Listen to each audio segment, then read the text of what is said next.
wish I could be whistling with excitement, but welcome to Talking Sundowns by SoccerBeat, hanging out with Umjaka and Peter Dutoy. Um, you know, uh, yeah, it's one of those moments where we need you to all gather together and subscribe and communicate with us, interact with us in the comments, because now is the time to really discuss and get into things. And I think I've got a guy with me here who's seen it all and done it all. He's got a few scars on on his ankles and shins from playing in those days before shin guards. But now we witnessed, Sundowns just not getting it done against Pyramids. Pete, your thoughts? First of all, congratulations to Pyramids, and we mustn't lose sight of Sundowns did get into the final, so that is an achievement to itself. But Sundowns fans out there, you have every right to be disappointed. This Pyramids team was there for the taking in both games. And let's look at why Sundowns didn't win. Why Sundowns didn't win the Champions League. Now, this Champions League final, the CAF Champions League final, is an equal opportunities final, as far as I'm concerned, because when you play in the European Champions League, it's a cup final, one game, neutral ground. Here you've got two bites at the cherry. You've got a home game and you've got a away game. So let's just jump back, because the home game did influence and does influence the selection of the team, the tactics and so on going into the second game. So 1-0 up and you give away a goal and you turns the second leg into a much harder game. So they come into the game where they've got to score. If they score a goal, they're still in the game. And two goals, they can win it. So you look at the lineup that he plays. We all screaming out after the first game. It's clear that Sundowns team started to look a little jaded, a little too familiar about how they're going to play, the pace and so on and so forth. Something needed to change. They needed a catalyst. And when you've got a catalyst sitting on the bench like Themba Zwane, and this is not me talking after the effect. After the game, I did an interview with Shakes after the first leg. I said, that game was begging. When Sundowns went 1-0 up, that's when Themba Zwane should have come on. Now, he brings Zwane all the way to Cairo again. Surely, at some stage in their thinking was, we're going to bring on who's the best player in South Africa. He's the best player Sundowns have got. If you look at Pyramids, they needed something to frighten them. And in the home game, when Zwane came on, if he had come on, the crowd would have gone crazy. In this game, it would have lifted the team. You had another Ribeiro on the field. Not that Zwane scores goals like Ribeiro, but when he gets the ball, things happen. And if you look at Ribeiro in this game, it was all on his shoulders. He was the one who had to go past players. He made 2 goals in this game. The first one, when he passed to Matthews, that should have been a goal. Matthews, by the way, not being a natural striker, he should have made to shoot, committed the goalkeeper, and then hit it high or into the opposite corner the goalkeeper was smart. He didn't commit. He waited for Matthews to commit. If Matthews was better in those areas, or a natural striker, he would have made the goalkeeper commit. But it was Ribeiro's pass. And then obviously Ribeiro was creating those opportunities. He's the only one who really created opportunities for Sundowns in this game. It needed another player to open that team up. And the opposition knows what a good player is. I mean, he's Bafana's best player. They know him in Egypt. They've got to think twice when he gets the ball, when he's on the pitch. They want to see him, Pete. They want to see him. I cannot understand the coach's stubbornness or his thinking. I don't understand the thinking, because if Zwane was not fit, then don't bring him along. Why bring him? At what I'm not sure is, what was the coach's thinking? What was the opportunity that had to arise for Zwane to come on? Were they waiting to be up 2-0, 3-0, and Zwane plays just to keep ball? That doesn't make any sense. You don't need to bring him on when you're up 2-0, 3-0. You're managing the game anyway. So what was the question that if I was the Mamelodi Sundowns management right now, I'd ask him one question only. What was the circumstance you were waiting for to bring Zwane on?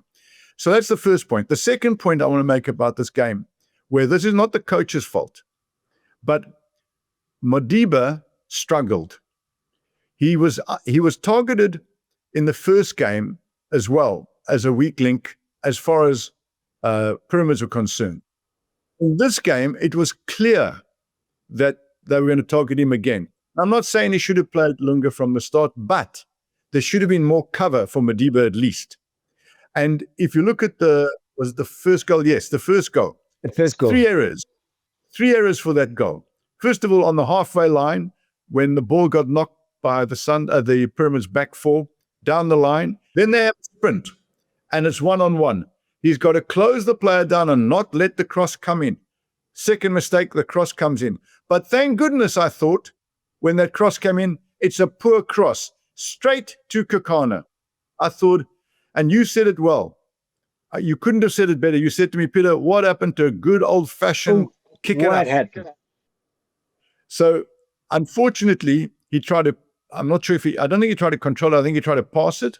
Pass it, and yeah. You know what?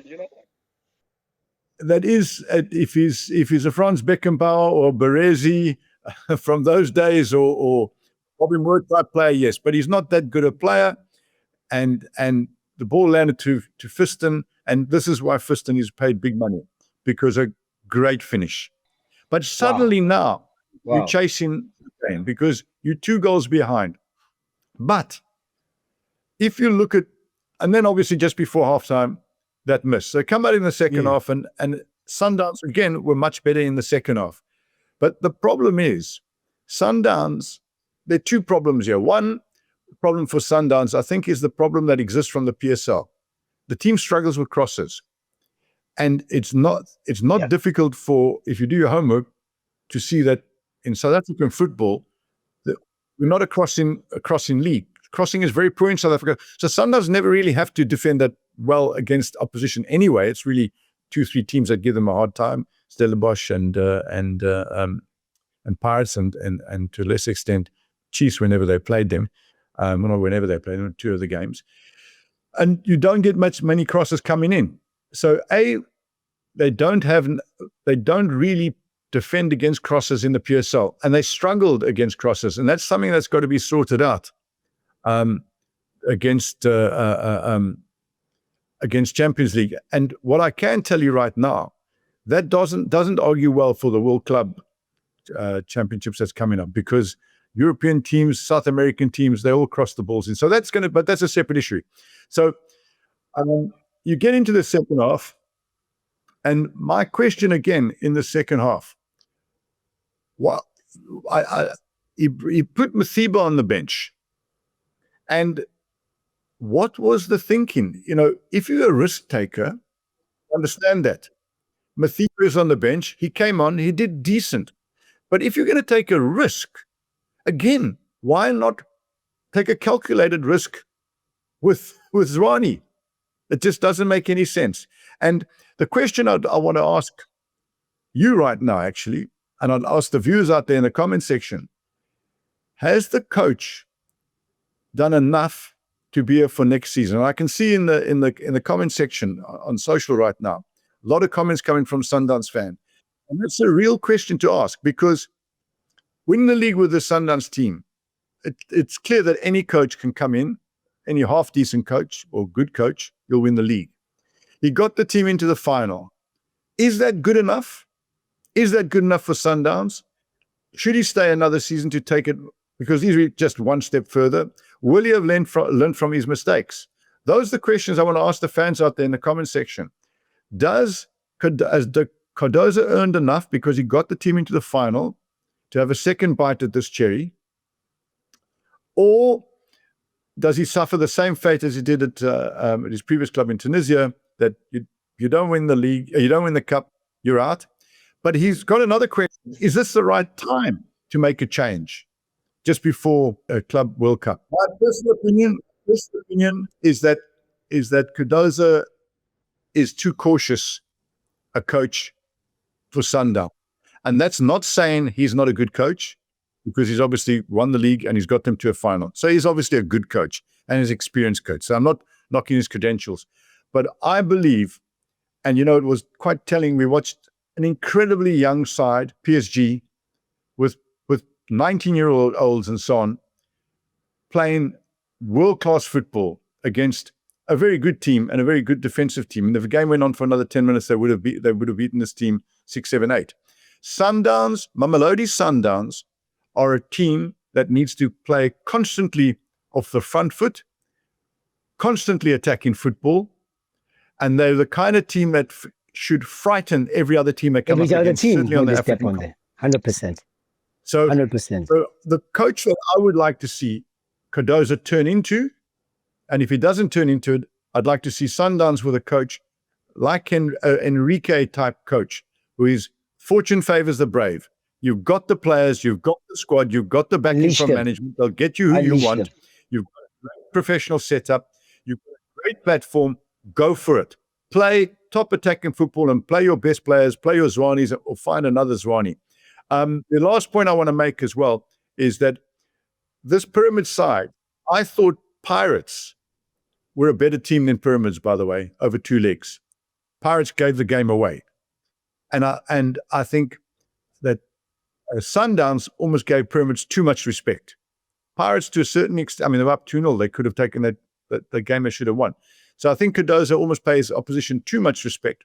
But there's one big positive also out of this game. And one of my favorite players, Mudau, goes to play centre-back, and he looks like a seasoned centre-back. I can tell you now, the days his legs are gone from up and down the touchline as a marauding fullback, he can play centre-back with his eyes closed. He's a top-class player, and there's a player that Sundowns should never let go. When he doesn't have the legs to go up and down, he'll be able to play centre-back. He's powerfully strong. He's a top player.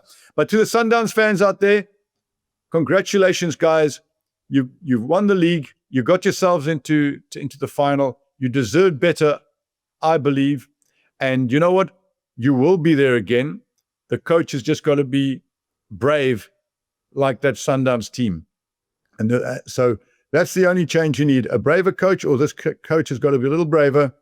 And you're going to sign 2 more players. I think Sundowns are going to be a regular semi-final, final feature going forward in Africa. And we just wish the team and the club all the best in the Club World Cup. So from my side, Sizwe, thank you.